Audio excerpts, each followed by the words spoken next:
নমস্কার, আপনারা দেখছেন খাস বার্তা। আমরা আছি শ্রীযুক্ত শ্রীকুমার বন্দ্যোপাধ্যায়ের সাথে।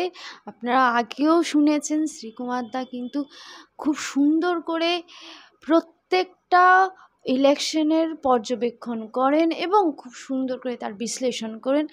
আসুন শ্রীকুমার দার কাছ থেকে জেনে নিই যে 6টা সিটে এই মুহূর্তে বাই ইলেকশন হলো এবং আগামী 23 তারিখে রেজাল্ট বেরোবে। শ্রীকুমার দা কী অনুমান করছেন, কিভাবে বিশ্লেষণ করছেন এই 6টা সিটে? দাদা নমস্কার। প্রথমেই বিজয়ার প্রণাম জানাই এবং ভালোবাসা জানাই। এবং পুজো শেষ হতে না হতেই ইলেকশনের দামামা বেজে গেছে, ইলেকশন হয়েও গেছে। 23 তারিখে রেজাল্ট এই 6টা বাই ইলেকশনের কি বলবেন, কি বিশ্লেষণ করবেন? দেখো, মানুষ তো ভোট দিয়েছে। ছোটোখাটো কিছু অভিযোগ সবসময় ইলেকশনে থাকে, মেজর কোনো অভিযোগ নেই। কেউ যদি বলে ওখানে এই হয়েছে সেই হয়েছে, তাদের বিধানসভার ফলে কিন্তু তার কোনো প্রভাবটা পড়ে না। একটা দুখানা বিক্ষিপ্ত ঘটনা হয়েছে বলছে, যদি বিরোধীদের মান্যতা দেওয়া হয়। তবে এই বিশ্লেষণ করার আগে আমি সবসময় 2-3টে জিনিস দেখি। একটা তো আগে ভাবি যে কি হতে পারে, 2 হচ্ছে সাম্প্রতিক ঘটনায় তার কতটা প্রভাব পড়বে, 3 হচ্ছে ইলেকশনের পর বিরোধীরা কি রিয়্যাক্ট করে। বিরোধীদের যে রিয়াকশানটা দেখছি তাতে ওরা ধরে নিয়েই যেই বোধহয় 6-0 হয়ে যাবে, তার থেকে আগে থেকে একটু গামনা গেয়ে রাখছে। এইটা কিন্তু যত না অভিযোগ করছে এখানে ইলেকশন হয়নি, খুব জেনারেল কথাবার্তা, বাংলায় আর ইলেকশন হয় না, কেন হয় না, কিভাবে হয় না, কি করে হলো না, এগুলো কিন্তু কোনো নেই। আপনাকে যদি বলতে হয় যে শ্রীকুমার ব্যানার্জি খারাপ লোক, চোর, তা এভিডেন্স দিয়ে বলতে হবে। আপনি যদি জেনারেল বলেন বা জেনারেল যদি কারুকে বলে দেন বিরাট ভালো, আরে লোকে তো জিজ্ঞেস করবে কেন ভালো। আমি উল্টোটাও বলছি। তো এই ইলেকশনে আমার যেটা মনে হয়েছে, সাধারণভাবে বাই ইলেকশনে একটা কথা হয় যে যে সরকারে থাকে সে জেতে। আবার এটাও তো ঠিক, একটা দল যদি বেশি দিন সরকারে থাকে অ্যান্টি এস্টাবলিশমেন্টটা তো আসে, মানুষের মনে আসে। কেন, মানুষকে আপনি যতই দিন তার তো আশা, তাদের দোষ নেই, আকাঙ্ক্ষা, চাহিদা, এর তো কোনো শেষ নেই। তো স্বাভাবিকভাবেই অ্যান্টি এস্টাবলিশমেন্টে অনেক সময় আবার বিপক্ষে যেতে পারে। কিন্তু বিরোধী দলের যে হতকারিতা নীতি, মানে আপনি একটা ভালো জিনিসকেও বিরোধিতা করবেন, খারাপ জিনিসেরও বিরোধিতা করলে কিন্তু যারা বিরোধী রাজনীতি করে তাদের পরিসরটা কমে যায়। আপনাকে কিন্তু ঠিক করতে হবে না, ভালো কাজ হলে আমি ভালো না বলি, অন্তত বিরোধিতা করব না। এবারের ইলেকশানে আমার মনে হচ্ছে আগে 5-1 ছিল, 1খানা বিজেপি, 5খানা তৃণমূল কংগ্রেস। এবার যা 10 দেখছি 6-0 হয়ে যাবে।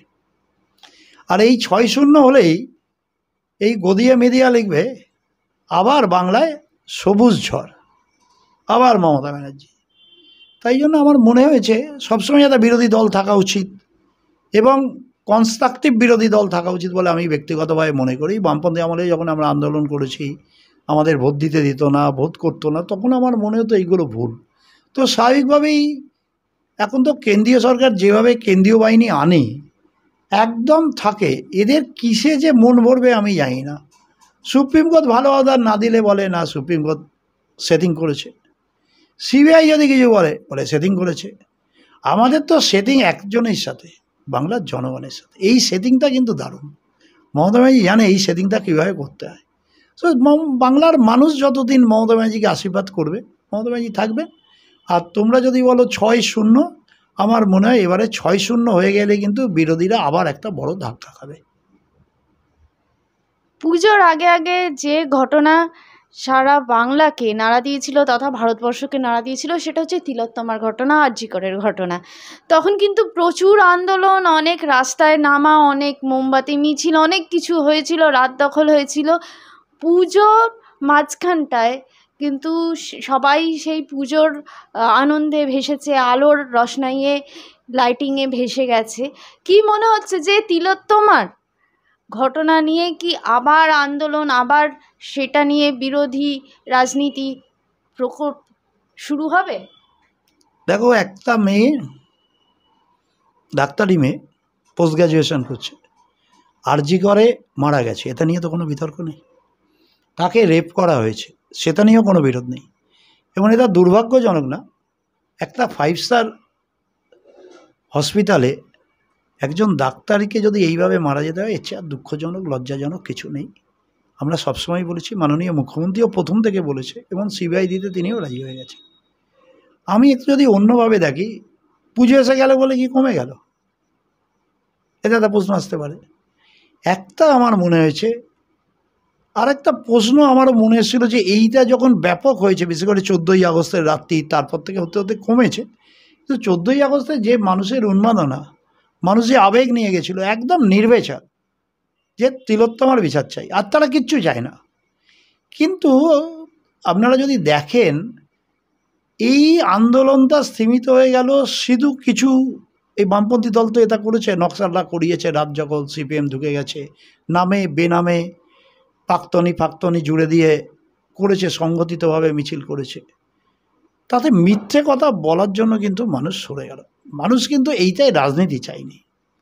হঠাৎ করে সিপিএমের সংগঠনের একজনের নেতা, ডাক্তার নেতা, উনি পোস্টমর্টম দেখে এসেই বলে 150 গ্রাম। মানুষ বিশ্বাস করলো। মানুষ তো জানে 150 কি 250 গ্রাম, ডাক্তার বলেছে, বলে এটা হতে পারে না, এরে বাবা কী হয়েছে। আস্তে আস্তে যখন বিভিন্ন রিল বেরালো, সেইগুলো মিথ্যে হলো, লালবাজার চিঠি দিল, তারপর থেকে মানুষ বুঝে গেল যে এদের মধ্যে রাজনীতি হচ্ছে। আর মানুষ সরে গেল একটাই কারণে, যারা রাজনীতি করছে তাদের দেখতে পারে না, তাদের থেকে সরিয়ে নিল। আর তাদের ক্ষোভটা অন্য জায়গায়, সাধারণ মানুষ, আরে এই মেয়েটা বিচার পেল না এরা রাজনীতি করার জন্য, আর ডাক্তাররা পোস্ট চাইছে ক্ষমতা চাওয়ার জন্য। এইটার জন্যই কিন্তু এই আন্দোলনটা বিফলে গেল। এই আন্দোলনটা যদি ওর মাই একা বসে করতো, এই আন্দোলন বিরাট রূপ নিত।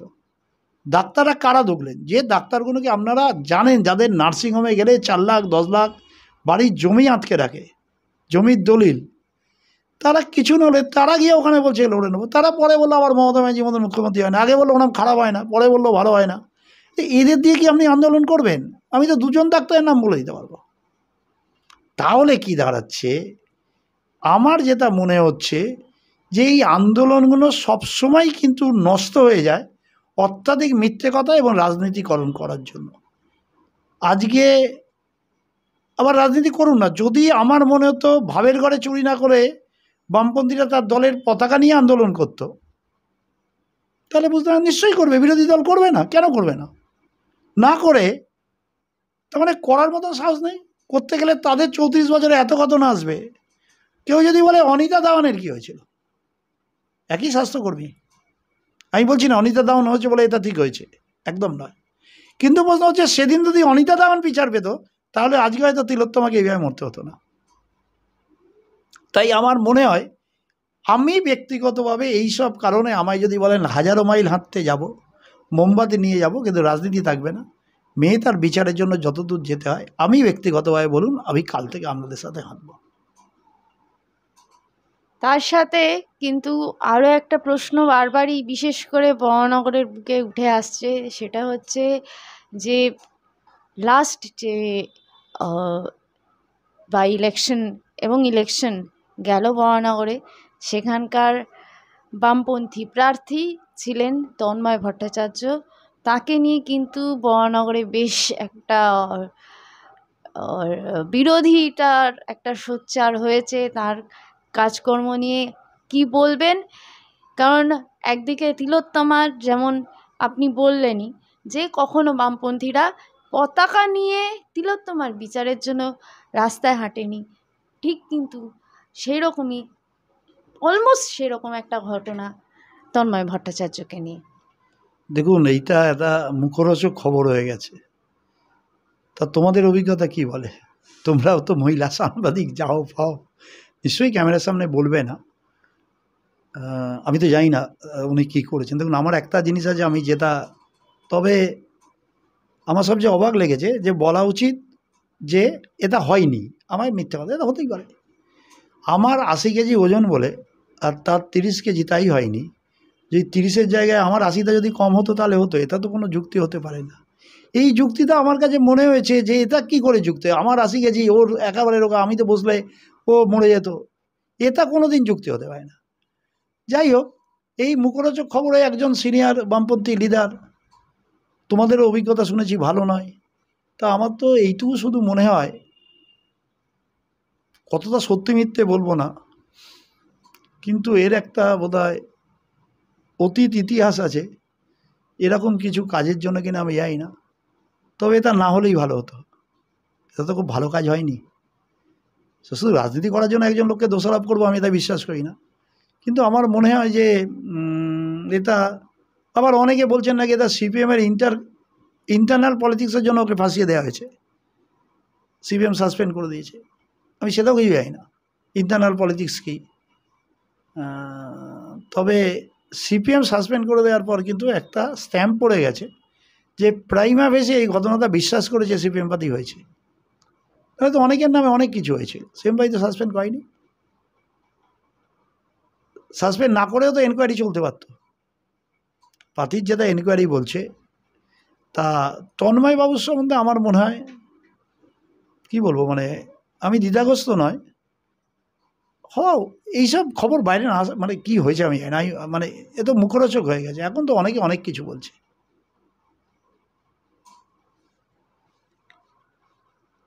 আমরা এতক্ষণ শুনলাম শ্রীযুক্ত শ্রীকুমার বন্দ্যোপাধ্যায় মহাশয় কি বললেন, কিভাবে নির্বাচনের বাই ইলেকশন যে 6টা জায়গায় হচ্ছে সেই বাই ইলেকশনের বিশ্লেষণ করলেন, এবং তার সাথে ইলেকশনের পূর্ববর্তী এবং এখনকার বিভিন্ন রকম রাজনৈতিক প্রেক্ষাপট, আন্দোলন সব কিছু নিয়েই এখনকার যে রাজনৈতিক সামাজিক যে প্রেক্ষাপটে আমরা রয়েছি এই মুহূর্তে তার একটা সম্যক ধারণা দিলেন।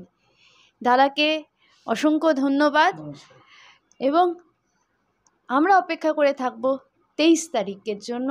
23 তারিখে কি রেজাল্ট হয় সেটা দেখার জন্য অধীর আগ্রহে অপেক্ষা করে থাকব। সঙ্গে থাকবেন খাস বার্তার।